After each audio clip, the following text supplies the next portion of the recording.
Yet there he sat, no doubt with happy, mad, heart, sad, and crazy-faced emojis floating across his image on devices worldwide, because he represented Cereus, was black, and for any other reason besides what actually came out of his mouth.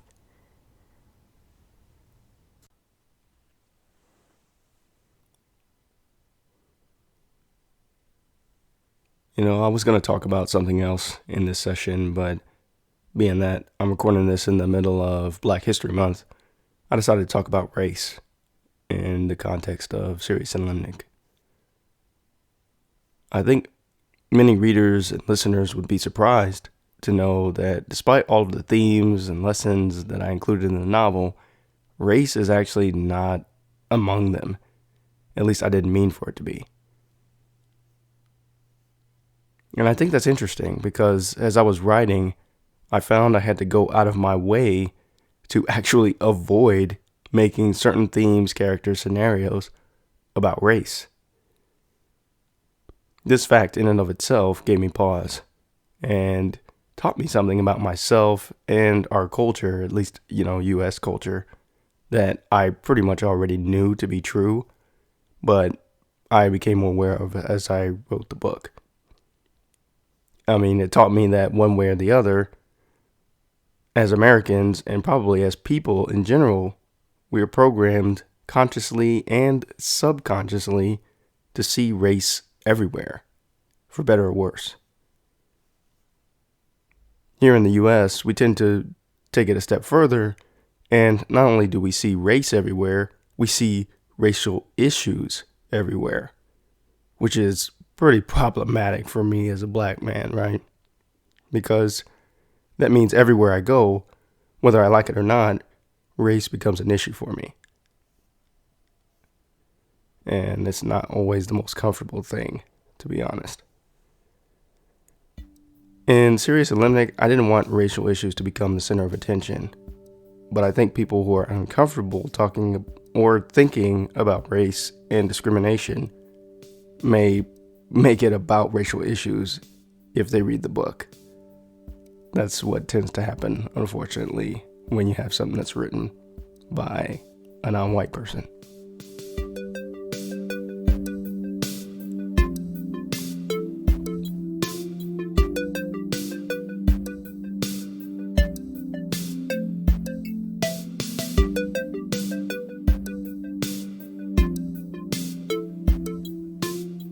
So, as I've said probably a couple of times now, if you listen to the whole podcast, the characters in the novel are very ethnically diverse. The first main character is a teenage Asian American girl with Chinese heritage. The second is a middle-aged black guy. And the third is a 30-something woman with Mexican and Hawaiian heritage. And these are just the main characters. The secondary characters are equally diverse, each one with their own cultural nuances, in addition to their own unique personalities. So why did I include so many racially and ethnically distinct characters? Well, my primary goal was to reflect the true diversity of thought and ethnic variety that I encounter almost every day in my life, whether online or in person. I wanted to showcase just a slice of that in the book. I also wanted readers to see that tapestry of diversity that often can lead to greater understanding and humanity in the world. I just wanted people to just see the true diversity of our communities and of the people that we see, but maybe, if they're not a part of our cultural or ethnic group, then we may just ignore them, So I wanted to kind of bring that attention to readers. Or I should say, I wanted to bring that to readers' attention. What was not on my list of reasons for including such a diverse cast was talking about or confronting racial discrimination or tensions. There were a couple reasons for this. The first reason being that the focus of the story. My focus was to write a story addressing issues that many readers may not be considering at this moment in time. Notice I'm saying not. If you really want to know what some of those issues are, you should probably listen to some of the previous sessions of this podcast, or just go buy a copy of the book and find out for yourself. But simply put, the specter of racial discrimination is an issue that we are at odds with right now. And I didn't want to include it in my book because it's just so salient right now. It's almost always out there. I feel like it just comes in waves, like it'll go away for maybe a few months or a few years, and then something big will happen, and then it's back in the public eye again, and then we'll start talking about it. We'll start thinking about it.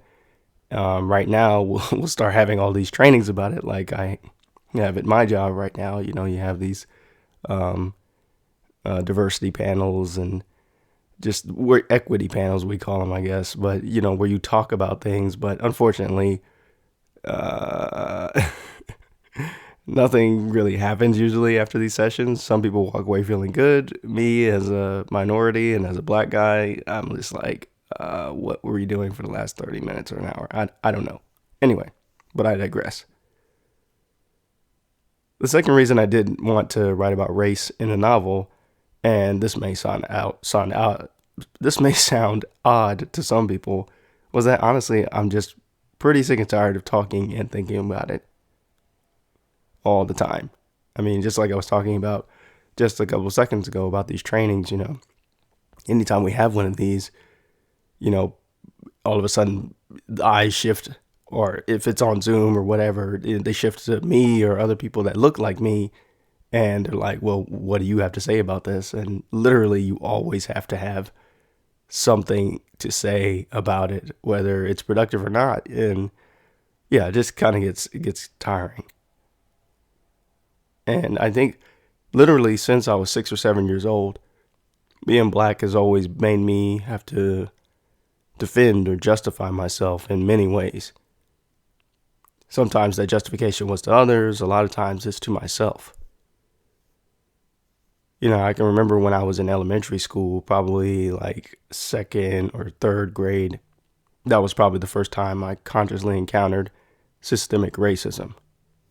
Of course, I didn't call it that at the time. I didn't know to call it that, but that was the first time I encountered something. To take you back a little bit, I was a good kid. I always did my work, and I usually got good grades. I wasn't nearly as outspoken as I am nowadays, but if I was called upon to answer a question or something in class, I usually spoke up, and I usually got answers right. So I remember it was one day after or during school. I'm not really sure when time of day at this point, but a boy in my class came up to me and say, "Hey Keith, you're not black. Your grades are too good." And this kid wasn't black. At the time, I remember laughing it off because I was friends with this kid, but inside I was just confused. I thought, am I really not black? I didn't know how to feel about it at the time, Although it didn't change how I performed in class or as a student, that comment has stayed with me my entire life. It was the first in what would become a long list of other harmful stereotypes and presumptions, mostly negative, about black boys and eventually black men that I would have to continually justify to myself and others throughout my entire life. The ones, you're not black, you don't understand this black cultural reference. I would get that a lot, You're not black, you speak too well. You're not black, you can't rap. You're not black, you don't play sports well enough. You're not black, you haven't dated or slept with enough women. You're not black, you're not in jail. You're not black, you make too much money. You're not black, you're from Texas. You're not black, you're not married to a black woman. On and on and on. So yeah, it gets a little tiresome talking and thinking about race all the time, And part of writing a novel for me wasn't just to make money and sell books, or even just about getting my ideas out there. Anyone who's done it, written a book, will tell you it's a deeply personal act, which makes you explore the further steps of your being. In that exploration, I wanted to grow as a person and as a writer. And I also wanted to enjoy the process a little bit. And I did enjoy it. But for me personally, if I had made the story more about race, it would have taken some of the joy out of writing a novel, because that wasn't my focus, like I talked about earlier. And this is another reason I didn't include the theme in my novel.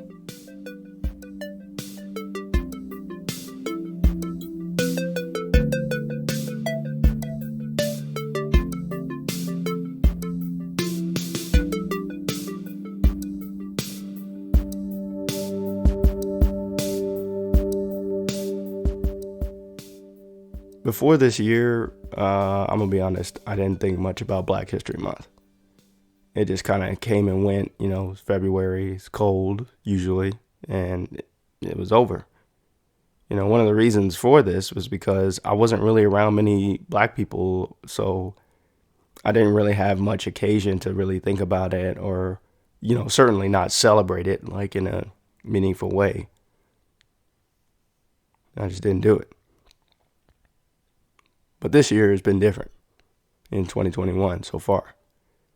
And that's because in my role as a teacher, I actually, in addition to teaching math, we teach, it's kind of auxiliary class. We call it advisory. And when I was a kid, advisory was just kind of one of those, it wasn't a class, it wasn't a real class. It was just kind of a time where you showed up. It was just an accounting period to make sure you were at school, and then you started your real classes. But at the school I work at now, the advisory is actually a class. So it's interesting because they actually talk to the students about they have us talk to the students about a lot of different things, about managing emotions. We've done stuff about voting in the election back during those times. It's usually pretty timely what we talk about. So we talked last month in January, was MLK Day. So we talked about civil rights and prejudice and all the stuff that he fought against. And then now, of course, it's February, so it's Black History Month. So we're having units on Black History Month. So I found myself teaching ninth grade students about Black history, a position that I wasn't really anticipating being in, because I just, I went to school to teach math, and I teach math, but now I'm teaching about Black history. And yeah, it's been interesting. I'm currently a part of the Black History Curriculum Planning Group at my school.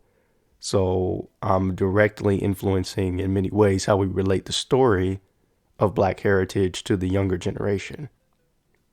And that's made me kind of go back and think about what I know about Black history, and what are my thoughts, what's my own heritage. And it's been enlightening, because I realize, just like my students, there's a lot that I don't know.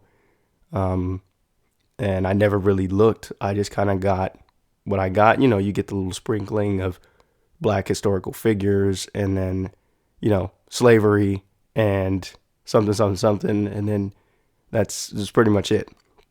That's all I pretty much knew. So I'm trying to educate myself more on just, my own history, my own heritage, and it's been enlightening.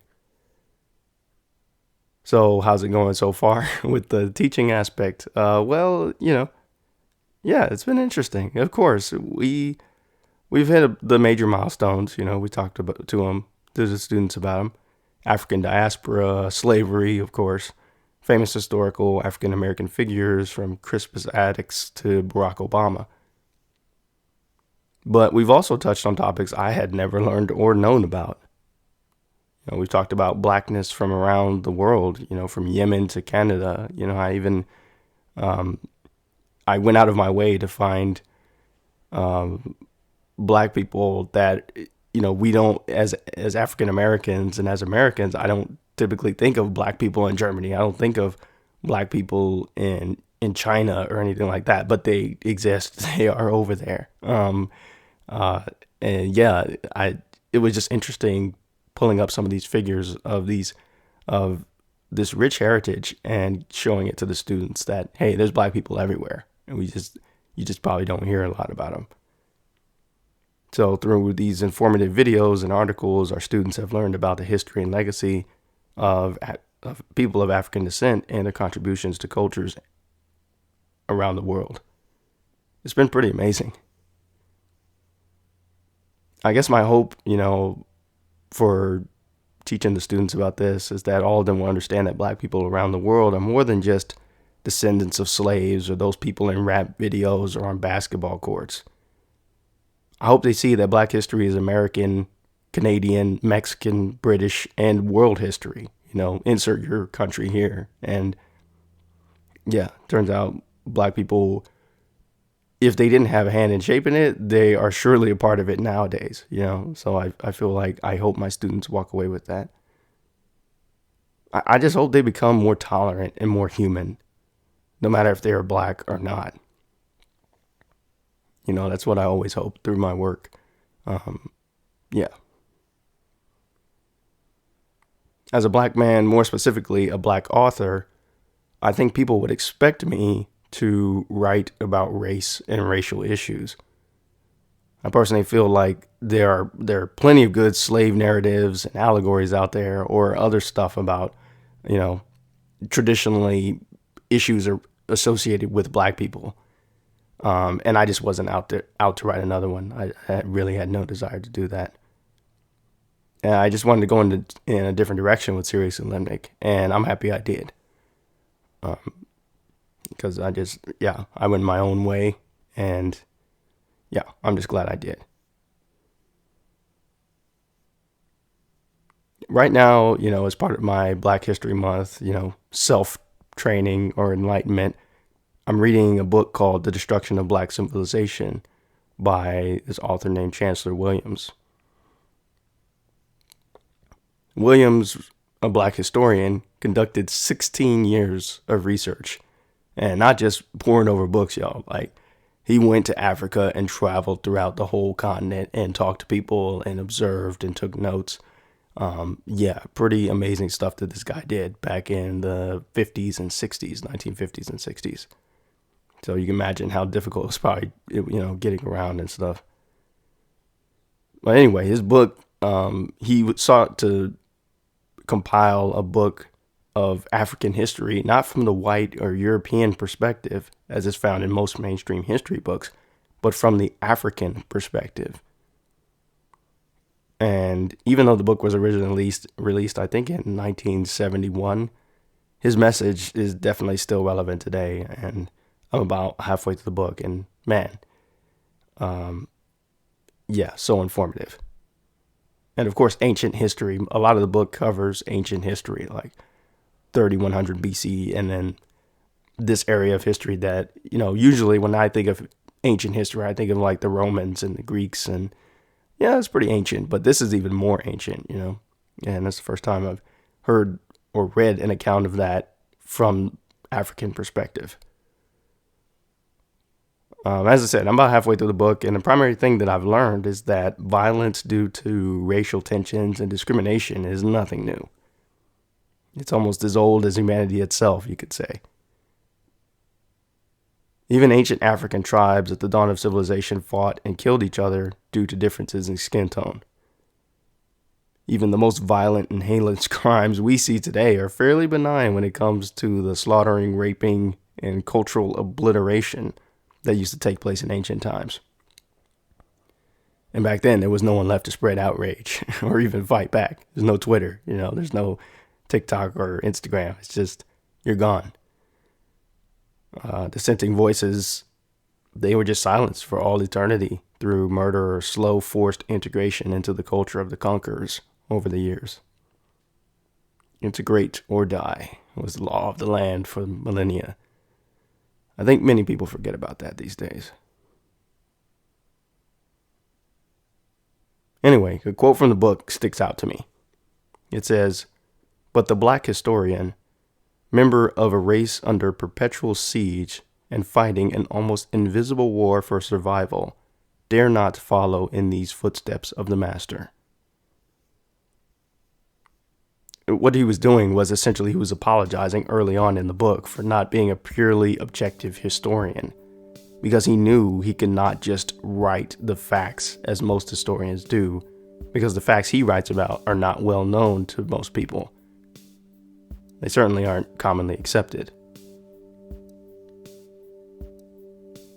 I guess in essence, I felt the same about talking about race in Cereus Limnic.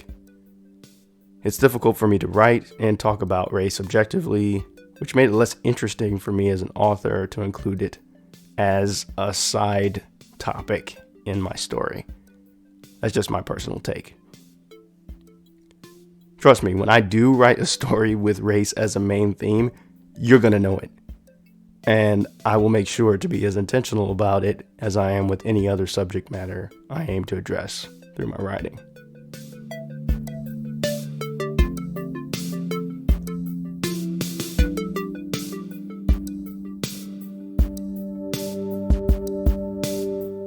Music for the Cereus Limnic podcast was provided by Ryan Fonger.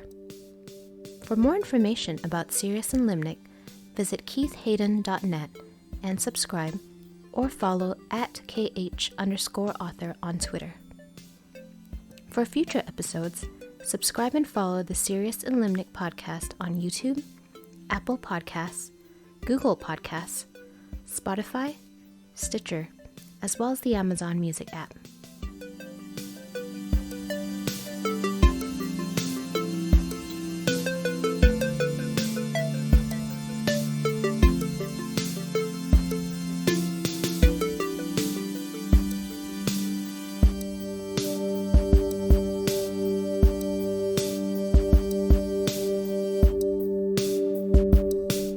Alright, I hope you enjoyed hearing some of my thoughts about race and discrimination in this session of the Cereus Limnic podcast.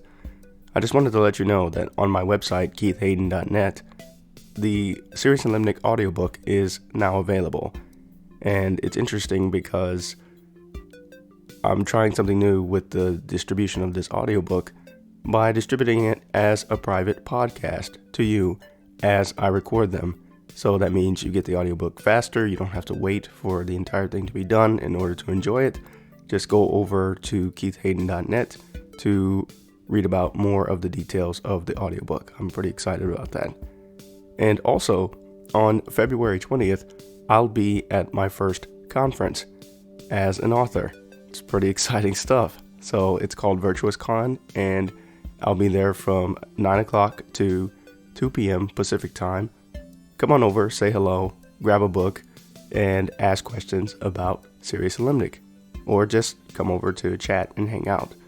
And there's a bunch of other authors and things that they're going to have, panels. It's truly a virtual conference. So I hope to see you there. And I'll see you in the next episode of the Cereus Limnic podcast. Take care.